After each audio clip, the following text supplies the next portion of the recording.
If you are a true-blooded American who loves the Constitution, who loves freedom, and who loves the liberties that we've had, you have to be against Trump. Hello and welcome to the One Dad Reacts to the Other because he was away. First off, I want to shout out to Drew for recording last week's episode. I had a tragedy in the family, something that I will get into a future episode. But thank you, Drew, for recording, going through, and still putting out content that people enjoy.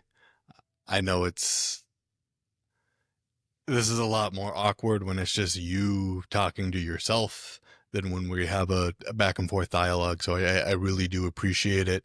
I thought it was only right that I give a reaction to the video and responses as I feel are needed. All right. So we're just going to react to the political side of things.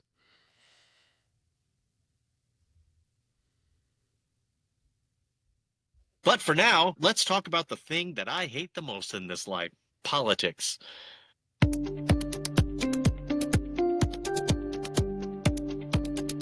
All right, now I should preface this. I understand the value of politics and I understand the need for politics. I don't like talking about it because it is divisive. It's always divisive. And This is Drew's thing here. I think every time that we talk about politics, he talks about how he doesn't like to talk about politics. So, two things. One, thank you for actually having the dialogue with me. I know it's something that you don't like to talk about, but I do think that your view and your opinion is valuable. And I think that us being able to have productive conversation is helpful. So thank you for doing that week in and week out with me. The other thing that I want to point out is look at that haircut. Is that Drew or is that Travis Kelce there? Is that Jonas Valanciunas? I have no idea. I think I just upgraded as I just upgraded my co-host. So great haircut there, buddy. I appreciate the platform that Ian and I have here where we're able to talk and still be friendly with one another, still like each other at the end of these conversations. I do not like the division that these political conversations promote. And so it always puts some angst in my soul. The Bible talks a lot about peacemakers are the blessed ones. Blessed are the peacemakers, and those who are brawlers or divisive men, they're not qualified for the ministry. They just don't have the right ministry heart. And so in my soul, I really, it hurts me sometimes to talk about these things, but I know they're important conversations. They shouldn't be avoided. And if we can talk in unity and with the heart of love and with the common ground that we love our nation, we love our neighbors, and we want to see God promoted, and we want to see people made prosperous as much as is reasonable, as much as should be, then I think we can have these conversations in a good heart. So unfortunately for you all, you're not going to get any back and forth unless I pretend to be Ian for a couple of bits here and there. But Psych! You thought I was gonna let you put out a video without me responding to it. Come on, Drew. You you knew that at some point I was gonna come and give you a back and forth here. So unfortunately for the viewers, the fans of Drew, I may have to tell you the truth here. So we'll see what happens. Again, I haven't seen any of this yet, so this is going to be my live reaction. So if it gets a little unhinged, I'm sorry, but it's just my live reaction. I will try to go through some rapid pace political news rundown. So first thing, I believe it was just today, the Supreme Court ruled 6-3 to restrict broad injunctions against Trump's executive order limiting birthright citizenship. Lower courts can no longer issue nationwide blocks, only targeted injunctions for named plaintiffs. So basically, this means it can't be a lower court saying, oh, this executive order is out of order. We don't like it. And so it's illegal. Instead, the Supreme Court has decided that it's going to be a case by case situation. You got to make sure that we're actually not making sweeping injunctions, but rather let's deal with the law instead of just like, ooh, Trump is bad, we don't like him, let's try to tear down all of his executive orders. There's a lot of nuance here. Again, you all know my situation. My wife is an immigrant, a legal immigrant. We've gone through all the legal paperwork. I'm actually working on getting a Brazilian citizenship for my daughter so she can have dual citizenship. And then we'll see what the pathway is for me as well, so that I can go and visit family down in Brazil without having to get a visa every 10 years. And so we're working through all that. There is a lot of complication here. It shouldn't be complicated. I think they need to simplify the process on all ends. But I understand how it is an easy trap to fall into to make this unnecessarily complicated. I also think this is a good move by the Supreme Court to say, hey, let's look at each thing, each case on a case by case situation and work through it to make sure that we are following within the legal framework that has been given to us by our forefathers. Second rule. Yeah, no, this ruling is bad. One, because with injunctions, you're still able to take things case by case. What this does is it says that citizens cannot sue the government, and then that become something that happens for the entire nation, right? So if citizens in Wyoming say, well, no, we should have birthright citizenship, that's part of the Constitution, and that district rules, yes, that is true, that is part of the Constitution, we're putting an injunction on, intuitively it makes sense that that would then apply to the rest of the nation, because that is a constitutional right. We have equal protection under the law, so you wouldn't want some citizens to have constitutional rights and some citizens not to have constitutional rights, just because a district will hear it in one in one district and maybe not in another. The other thing that happens here is that there are real harms that can happen in the midterm between when the EO is written and when it's actually heard by the Supreme Court. You're talking about birthright citizenship, so if you're stripping people of citizenship and then you're going to deport them, you're going to send them to places that we no longer have jurisdiction over, right? So then when the Supreme Court rules, actually, yes, birthright citizenship is part of the 14th Amendment, it's been part of the 14th Amendment, for you to try to tear down the Constitution is egregious and very stupid. What happens to the people that you deported that are U.S. citizens? Again, intuitively, if you care about the Constitution, if you care about the United States, if you care about U.S. citizens, you would say, yes, these injunctions need to be in place nationwide, because we can't have U.S. citizens that are deported into other countries that we no longer have jurisdiction over. We don't know the logistics of getting those people back. We don't know how to track them down. We don't know how to get them the paperwork they need to come across the border so that the border agents know that they're a U.S. citizen as well. So injunctions need to be in place. It just makes sense intuitively, right? It would be the same thing if you were talking about any other violation of the Constitution. If in 2028 a Democrat wins and they are a far left socialist who says that being a Christian is a crime, you wouldn't want the 3rd district to rule, yes, that's unconstitutional, but you are in the 11th district and they are throwing you in prison because of your belief system.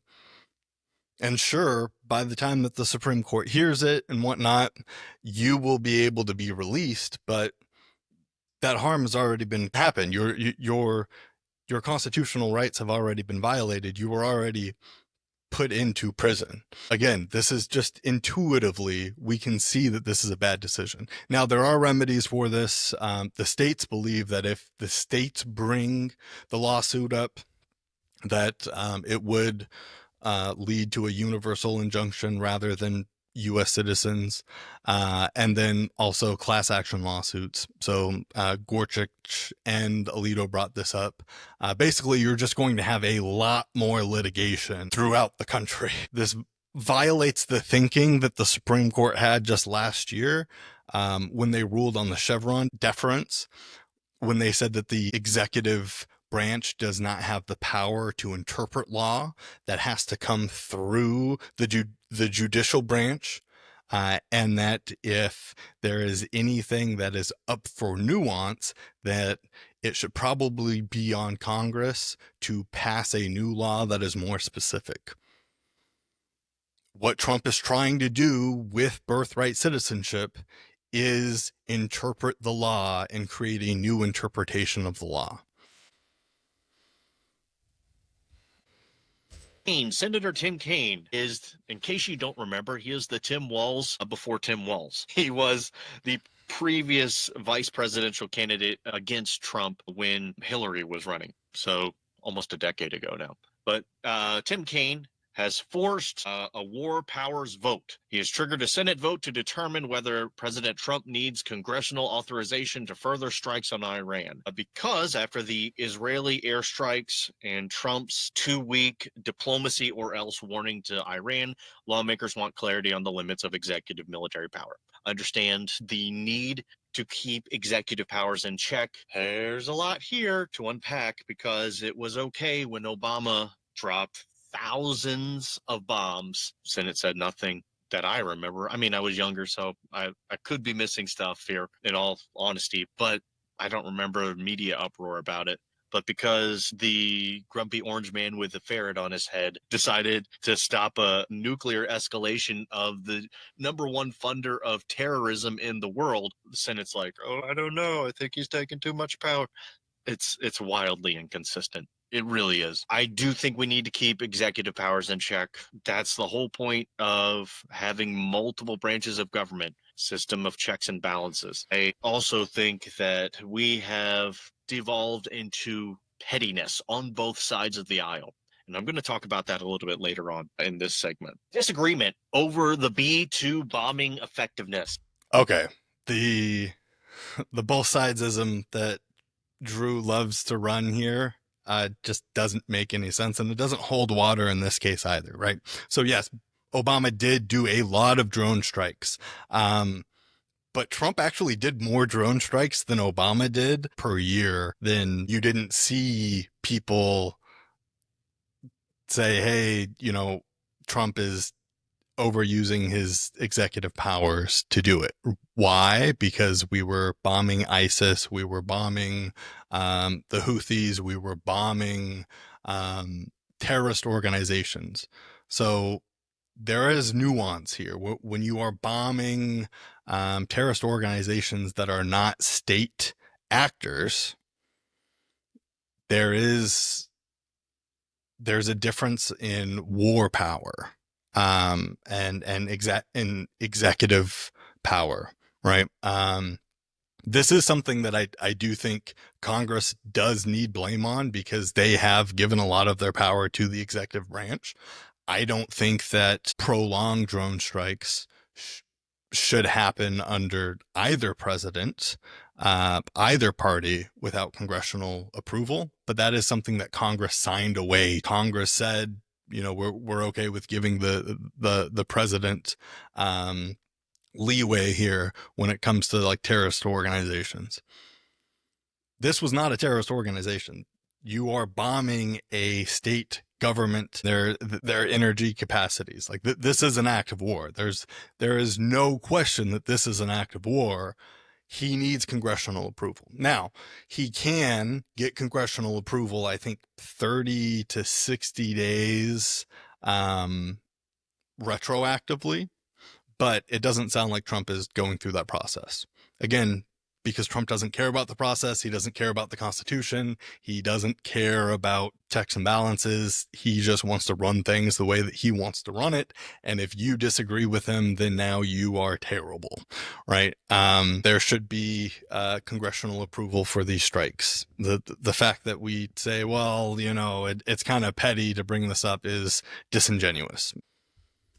So Trump ordered some B-2 bombers to go out and bomb those Iranian nuclear facilities. And then immediately the media is like, oh, well, he really didn't get anything. The facilities are too deep. Or, oh, the nuclear equipment, all that was already taken out. And so there's no way he just wasted time and started a war for no reason. Well, none of those things are true. And we have wildly contradictory reports. The far right says it was a complete obliteration. We destroyed them. We demolished them. They are set back years. And then the far left says, oh, you barely put a scratch on their facilities. You didn't touch anything.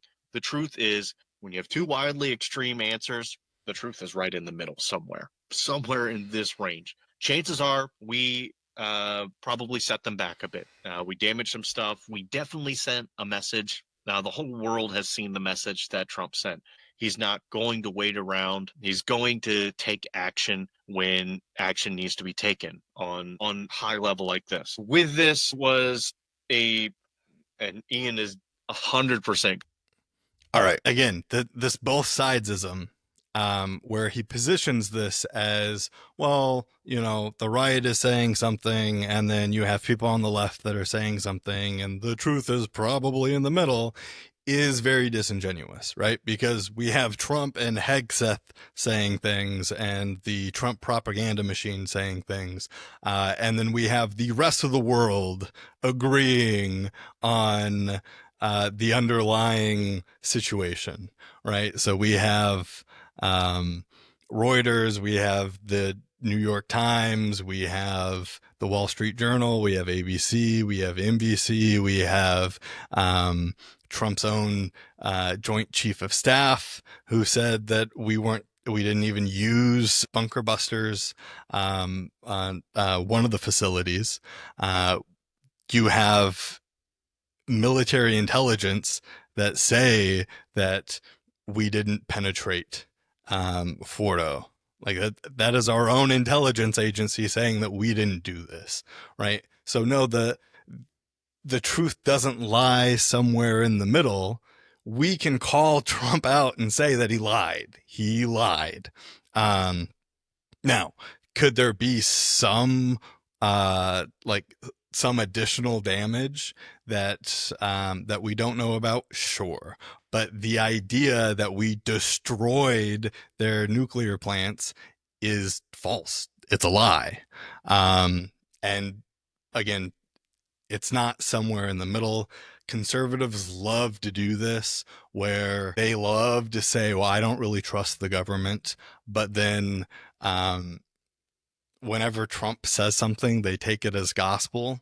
And like, well, it's there's probably some truth to it. Like, no, we have a preponderance of evidence over here saying that it's a lie. It's a lie. And it is what it is. I do agree with Drew that it does send a message that we are, willing to do something, but that still doesn't change the reality of the ground of what actually happened.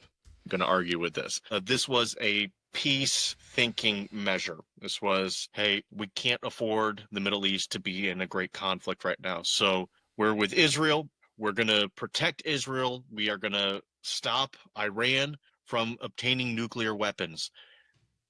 80% of the country agrees with that statement. We need to stop Iran from getting nuclear capabilities. So that's what we did. We tried to stop Iran from getting nuclear capabilities. You can argue the effectiveness, but you won't know until you go to the mountains there and start digging hundreds of feet down into the ground to see the facilities. It's under piles of rubble. So it makes sense what Trump was doing. In my estimation, he's trying to cause peace. You don't need to go to the site to go under the rubble to see what happens. We have satellite images. We have the ability to, using technology to know what happened. Like we don't physically have to be there. We know what happened. Before escalations got out of hand. And so the ceasefire is something that immediately got put in place and then immediately disregarded by both nations. We all heard Trump's frustration with that, which brings us in. But I do agree that the strikes um, were something that were needed at the time. They were needed because Trump cannot negotiate on a world stage. He's never been able to negotiate on a world stage. And his failed diplomacy got us to a point where we had to make a decision. Into our next point. So NATO also happened in the NATO meeting recently, and I must say there was public admiration from the NATO chief for Donald Trump. I'm going to He hate spoke this. publicly about how Trump has gotten these nations to commit to improving their defense budgets. I believe it's 30, and I'll get fact checked on this, that's fine. But I believe it's like 31% of the NATO nations have now committed to dedicating 5% of their national budget to defense, which is what Trump has been asking for the whole time. The NATO chief was so thankful for Trump's leadership. A lot of nations came around and said, thank you so much for doing this. This never could have happened a few years ago, but now it's happening and we are grateful. It needs to happen. We can't continue to foot the bill for the entire world to be safe, okay? We don't foot the bill for the entire world to be safe. We don't foot the bill for NATO to be safe. Again, NATO is just an alliance. That is all it is, right? When we talk about countries pledging to spend 5%, they're spending it on their own defense. And we can see that we're not footing the bill, or this isn't something that has been strenuous on us. One, because Article 5 has only been triggered once, and that was 9/11. So that was when the other NATO countries came to our side and foot the bill to help us in our war. The other thing is our military budget is not decreasing. We are not cutting military spending. If this was something where we thought, because the NATO countries are not spending so much on their defenses, that we have to spend more, you would see Trump asking to cut military spending. He's not. He's looking to increase military spending. So again, it's just a fundamentally misunderstanding of what NATO is. We don't pay into NATO. There is no payment into NATO. It is an alliance that says if someone attacks a NATO country, we are also going to attack that country. Now, it is good that that country, or that these countries are militarizing themselves more and paying more to defense, because we're probably going to need it. China is going to invade Taiwan at some point here in the next few years, and stuff is going to hit the fan at that point. So we do need the people that we have strong alliances with to be spending more on military and on defense. That is good, but this talking point that we've been footing the bill, or that they don't pay into NATO as much as we pay into NATO, is just a fundamentally misunderstanding of how anything works. Let's all work together and can still be the most powerful nation. Ian talks about soft power a lot, and I get it. We can still be the most powerful nation in the world. We don't have to be spending to protect the whole world. We can be more powerful, protect ourselves, let other. We are not cutting our defense budget. We're not cutting that. We're asking for increases. This doesn't change that. So if Drew thinks that we are funding to save or to protect the entire world right now, it doesn't change now that some NATO countries are increasing their military output. And yes, soft power is important. When you have the European nations who are spending more in defense now, and they've also been told that we're not going to have free trade agreements with them and we're going to tariff the crap out of them, you do lose soft power. The EU does start looking around and start saying, okay, well, if we get to the point where we can defend ourselves on all of this, then why do we really need the United States to tell us what to do, to tell us how to trade and to tell us anything else? So you do end up losing soft power there. That is very important. I know MAGA doesn't understand soft power, but that is very important. That's why, like, the way that we treat NATO and the tariffs that we're implementing on everybody for no reason whatsoever does have terrible effects for us long term. Yes, you are right. Trump didn't get congressional approval to declare war. You are right. Trump went and bombed Iran without congressional approval. You are right. You're missing a key factor here. Trump never declared war. Trump made an executive action, and there's a Trump tweeted out after he bombed Iran that the war must stop. So, in order for a war to stop, it would have to have started, which means that the war, he acknowledges the war. So, again, let's just be honest, that was an act of war. Just because he didn't, go out on the White House lawn and act like Michael Scott in the bankruptcy episode where he goes, "I declare a war," doesn't mean that it's not a declaration of war to commit a war act. He does need congressional approval. preventative action and a forethought of peace, trying to limit the situation. Here's what we know. Bibi Netanyahu has for decades said Iran is just a few months away from creating nuclear weaponry. Decades he said that. And then for going back to maybe Bush, we had presidents saying Iran's pretty close to uranium enrichment levels that give them within a few months of nuclear weaponry. And I believe Bush said it. I know Obama said it. I know Trump said it. I know Hillary said it when she was running for president. I know that Biden said it. I know a lot of people have said it, and nothing has been done about it except, no, Iran, you shouldn't do that. Don't make nuclear weapons. They're naughty, naughty. Well, I don't know how close they were. I know Tulsi. That's a lie.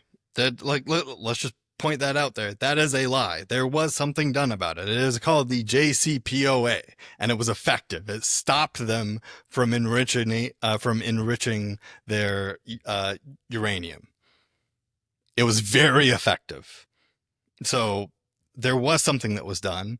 It was diplomacy, right? And it was effective diplomacy. So to say nothing has been done is just a lie. But the reason why he does that is because the reason why the JCPOA lost its effectiveness is because of Donald Trump.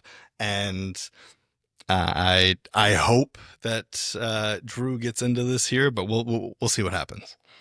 Gabbard came out with a report saying they are not working on it. But then that's back in March. And then there's several other reports saying, well, their uranium is enriched at 60%.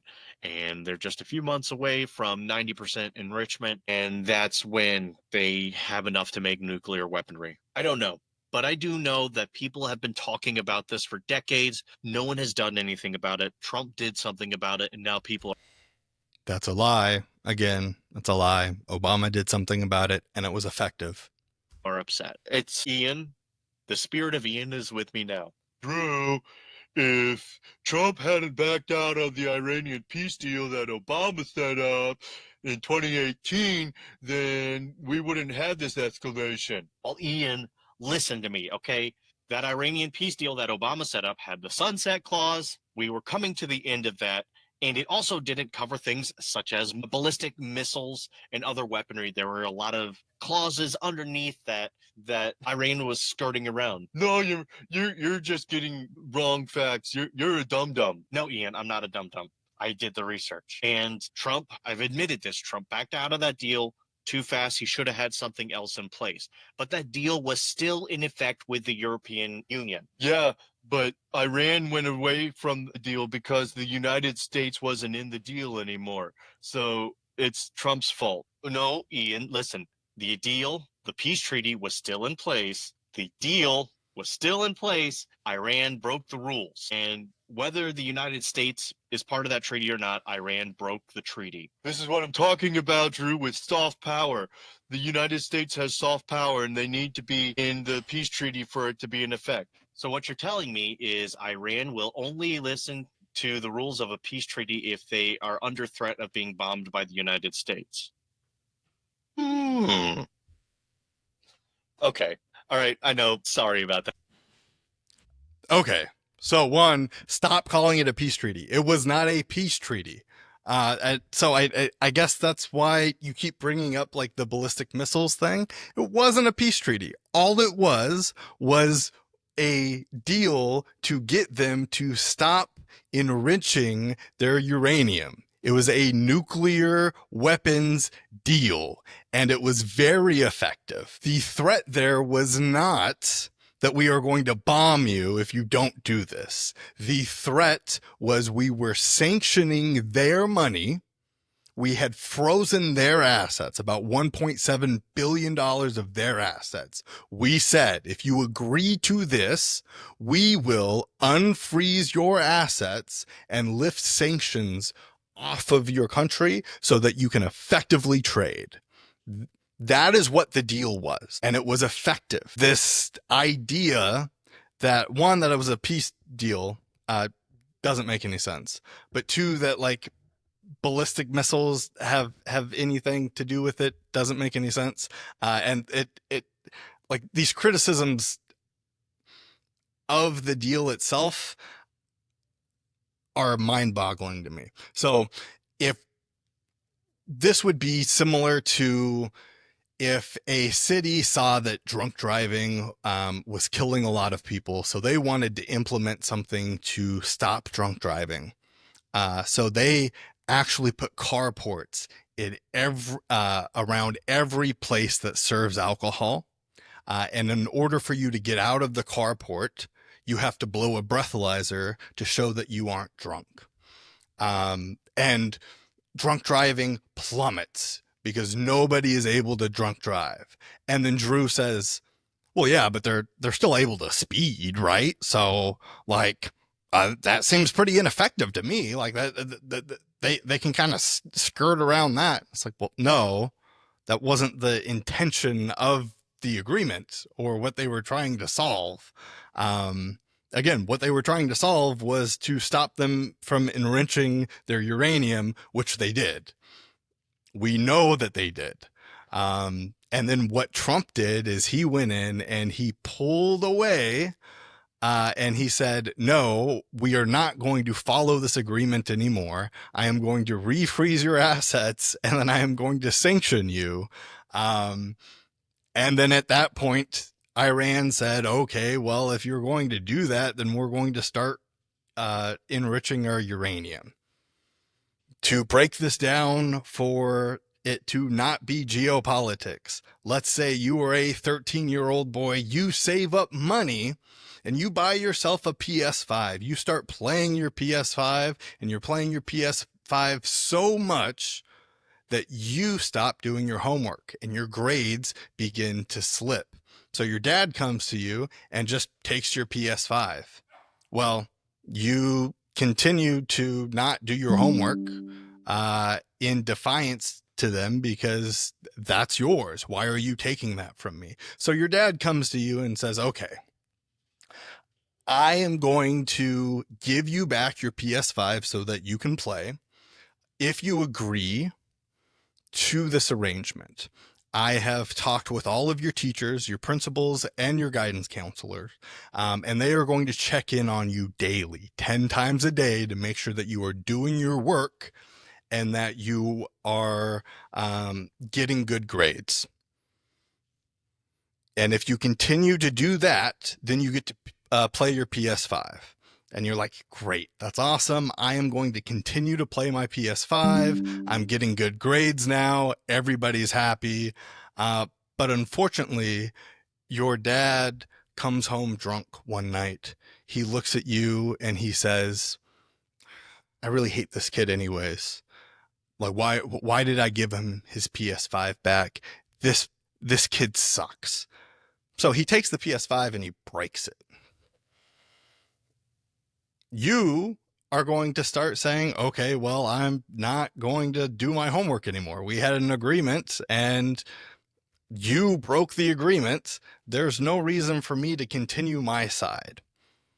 So the teachers are still checking in. They're like, well, you're not doing your work. And you're like, okay, well, I don't have my PS5, so it really doesn't matter.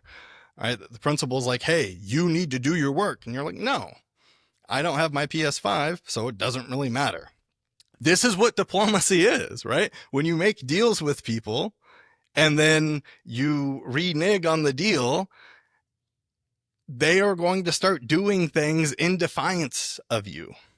And we can say, oh, well, yeah, Trump should have like had something in plan before he like ripped the Band-Aid off of. He didn't. He did not have something in plan. You can't go and break the PS5 without going to them first and saying, hey, um, you know, we think that this deal needs to be worked on a little bit more. Maybe, you know, we can buy you some new games for your PS5 if we can add some additional provisions to make sure that not only are you getting B's, but you're actually getting straight A's. That would be diplomacy. This is not diplomacy. This is going in, breaking the PS5 and saying, oh man, why, why aren't you listening to me anymore? And now it's at the point where the kid is so defiant that you're starting just to beat him. So, yeah, this is Trump's fault. The JCPOA did what it was supposed to do, stopping the enrichment of uranium. We backed out of that deal. We took back their assets and we sanctioned them so that they couldn't trade with people. And then they said, okay, well, if that's the case, then I'm going to have to start enriching my uranium again. This isn't hard to follow. So again, if you bring up ballistic missiles, that has nothing to do with the plan. It has nothing to do with the intentions of the plan. It wasn't a peace deal. It was just to get them to stop enriching their uranium. And we got them to stop enriching their uranium. Again, it's very simple when you actually break down what was trying to happen from the plan, what actually happened from the plan, and what Trump did to break the plan, and how we got here. So yes, it is Trump's fault. There's no question about it. It is Trump's fault. That, Ian. It's completely unfair for me to do that without you here. Also, sorry about the voice. It's what came to my head. It's all foolishness. It's all foolishness. Iran is a well-known evil nation. The way they abuse their own citizens, the way they mutilate their children, the way they invoke their Sharia law on their society and have oppressed generations of people. They are a wicked nation. Okay, we can't trust them in any peace treaty. Does that mean we don't incorporate peace treaties? Of course not. We ought to try. We ought to give them It wasn't a peace treaty. the chance to break a peace treaty. Guess what? We did that. We backed out of our end, said, look, we don't like this deal. We're going to go work on a new one. That peace treaty is still in effect with all of these other nations. So whether that peace treaty, you almost got me there. It isn't a peace treaty. That deal was not in effect because we started sanctioning them. You can say, well, yeah, I mean, there were still people who were checking in to make sure like they're not doing their uranium, but there were two parts to the deal. One part where we aren't going to sanction you, and the other part was they weren't going to enrich their uranium. So when we start sanctioning them again, they are going to start enriching their uranium. That broke the deal. The deal was no longer in place. Yes, there were still watchdogs that were looking after them, but there was no enforcement mechanism. Whether they agree that it was still in effect or not, it was still in effect. It was still in effect with the European Union. Iran ignored that, and they did their own thing. They broke the laws of the peace treaty. No, the European Union was sanctioning them as well. So again, this isn't new. Like this is this is just an inaccurate representation of what the JCPOA is. I don't know what to tell you, man. So the U.S. stepped in. There was some escalation here, okay? The Israel-Iranian escalation, it was there. You can debate about whether it was good or not, whether it was merited or not, but the peace treaty was still in effect. Iran disregarded that peace treaty as soon as they weren't afraid that there were going to be repercussions. Guess what? There were repercussions. We gave them another 6.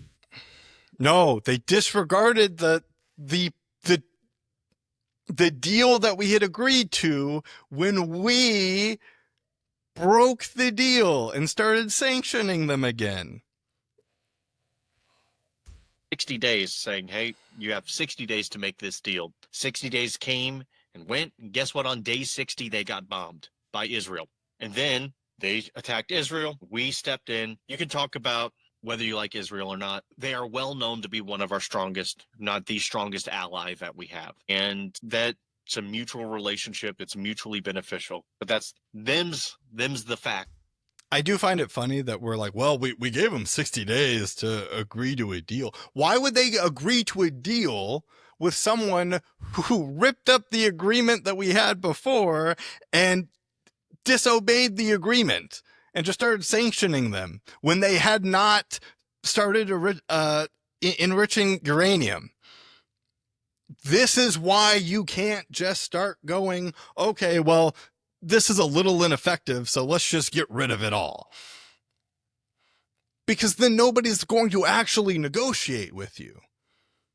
And I understand that, like, MAGA people believe that Trump is this master negotiator. He's not. He hasn't been able to negotiate anything on the world stage that's been effective. I mean, even the ceasefire, they started bombing each other like right afterwards. So the ceasefire wasn't great.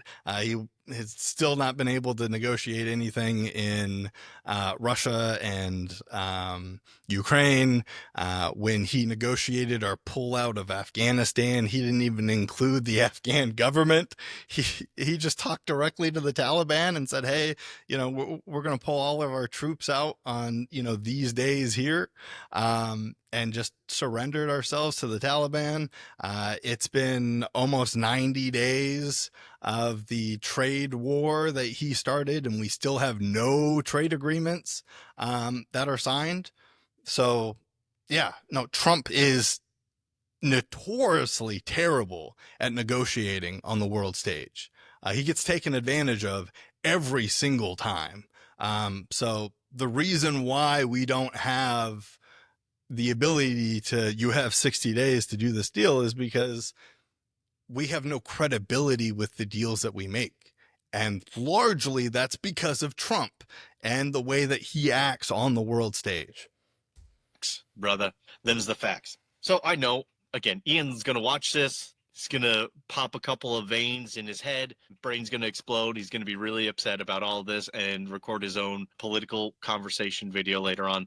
But that's what we have for now. I have a couple of frustrations with both political parties. Whoa, Nostradamus over here. Understood what I was going to do.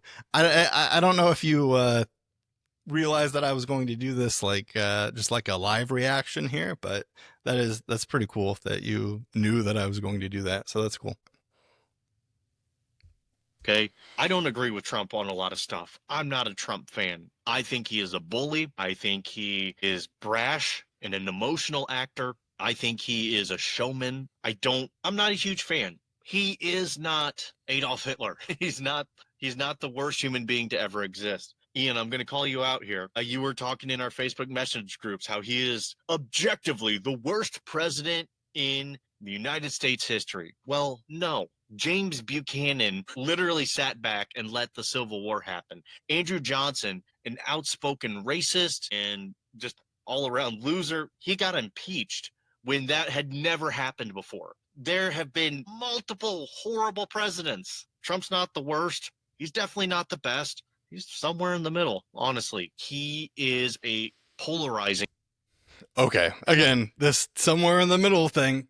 Drew loves this talking point. It's just not true. Trump is objectively the worst president that we've ever had. Now, you can say there's been more racist presidents, or that there's been also like egregious presidents in the past. Sure, but we can run down the list, right? Trump is the only president to be impeached twice.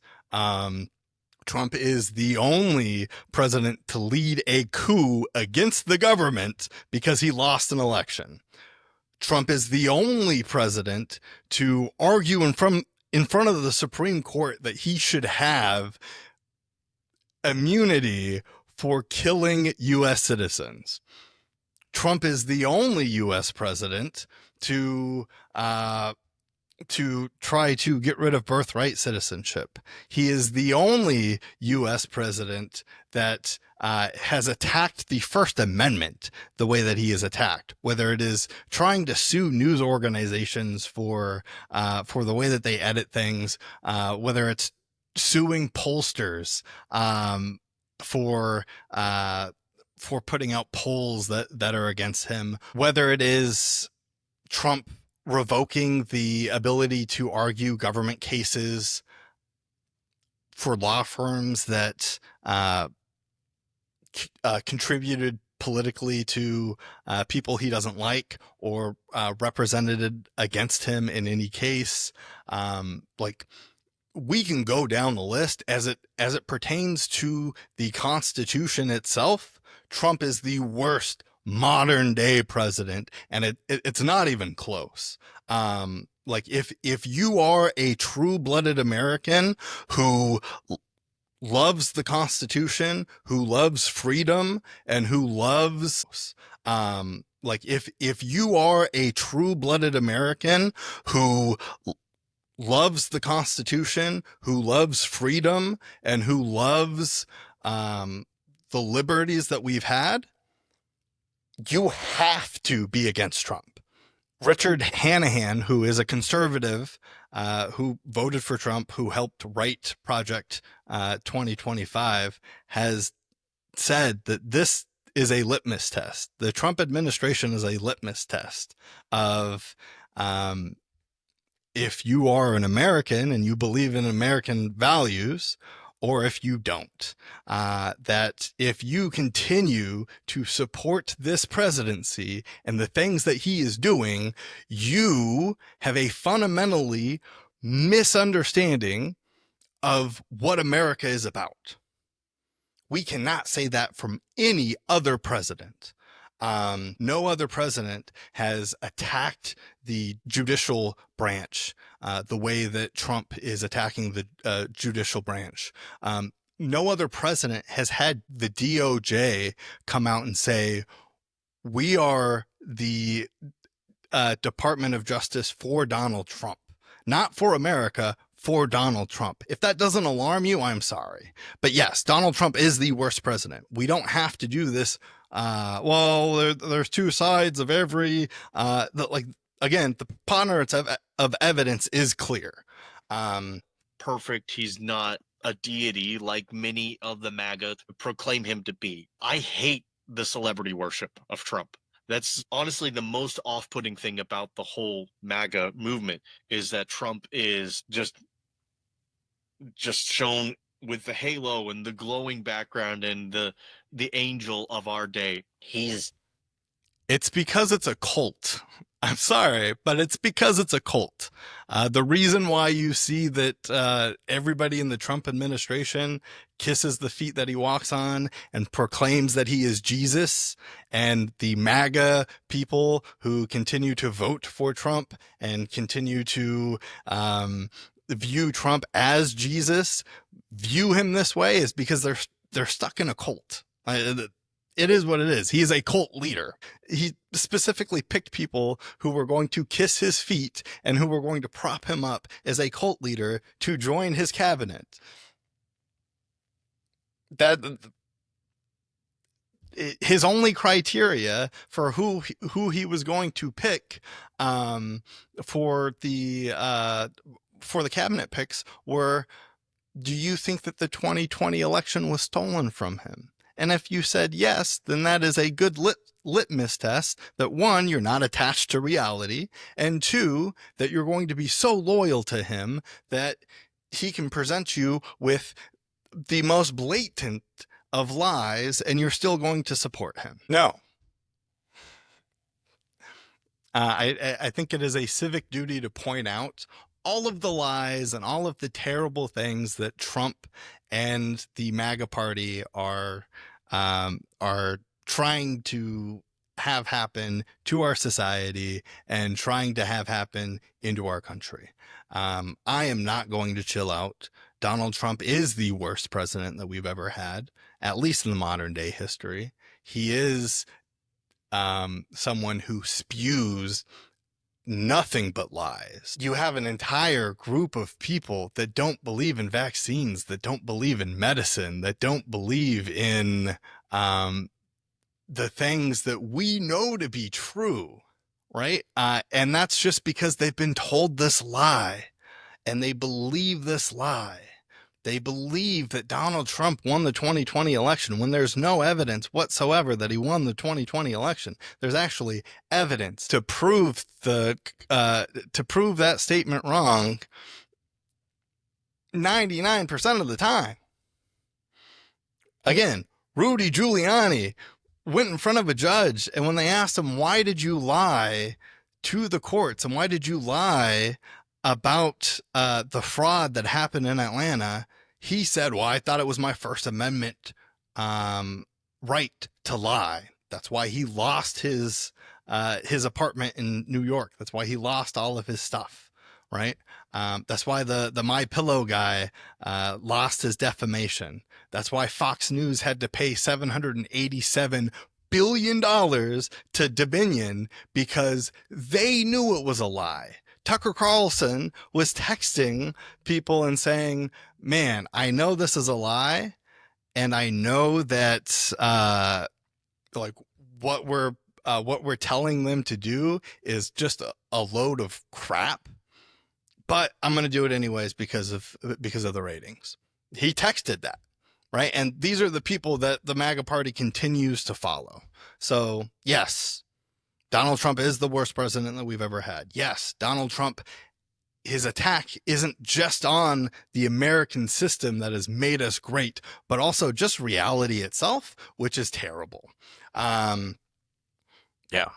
This is pretty easy. But love you, buddy.